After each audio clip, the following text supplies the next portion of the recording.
Hey YouTube, welcome back to the shop. As you can see, we're getting on to winter time here in Alberta.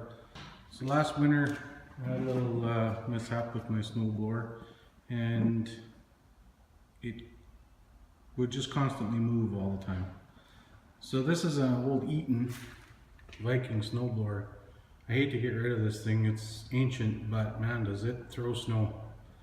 So I took it apart, and back inside here I found a couple of things going wrong with it. One, just the one pin had broke for the clutch, but then the clutch has also lost most of its rubber. Now with something like this, parts aren't available for these things anymore. You can get generic parts, but the ones that I found wouldn't fit on that hub.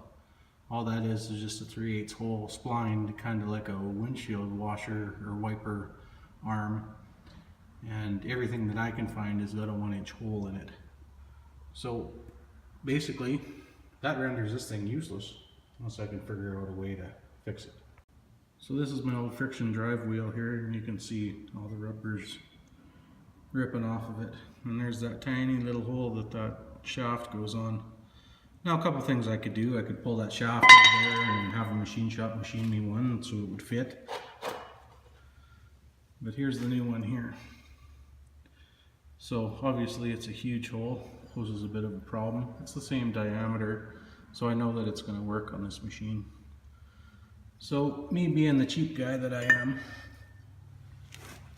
I'm not going to get my machine shop to charge me $150 or $200 to make a new shaft.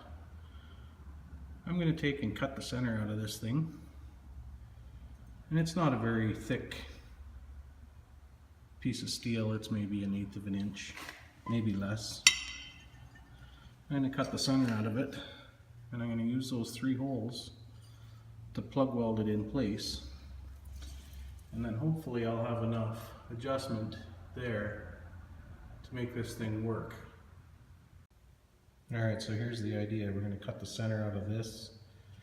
I think this is going to work out great because the way that this mounts, we've got a little bit of a recess there on this wheel, but on this wheel it was flush. So by the time I take this center portion out and I weld it in here, I shouldn't have that much adjusting that needs to be done. Maybe 1/16 of an inch, but I'll center that up using a caliper measuring from each side. Just going to cut it out with your standard, die grinder. I'm going to spare you guys that. I'll show you the final product before I put it in, and then we'll see it test running. Alright, so here's my old friction disc. Cut the center out of it. I just used the pneumatic hacksaw. I was going to use my die grinder, but I was having issues with the blade. So I know I probably could have used a hole saw, but I really wanted to maintain the integrity of that center hole in there, just because, one, the shaft that it mounts on is splined, and if my drill bit got wiggling around in there, it would have made that hole bigger. So we're going to go ahead and stick this back in here and fire it up, see if it works. Alright, installation complete. This thing is shifted into neutral right now, and that lines up perfectly with the center of that wheel. So even me cutting that out and welding it back on again, you know what, that thing lined up perfectly. Lots of clearance right here. So I'm going to throw the cover back on this unit, throw some fresh gas in this girl, and we'll see you outside.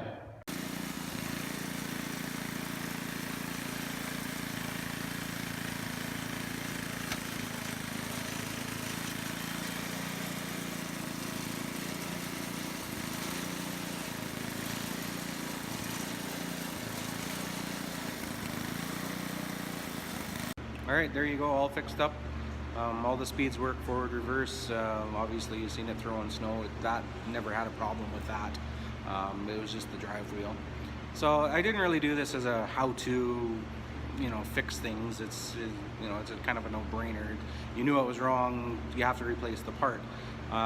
What I did this for was to maybe inspire somebody to go out and fix that piece of junk that you got sitting out there that maybe you think you need a new one.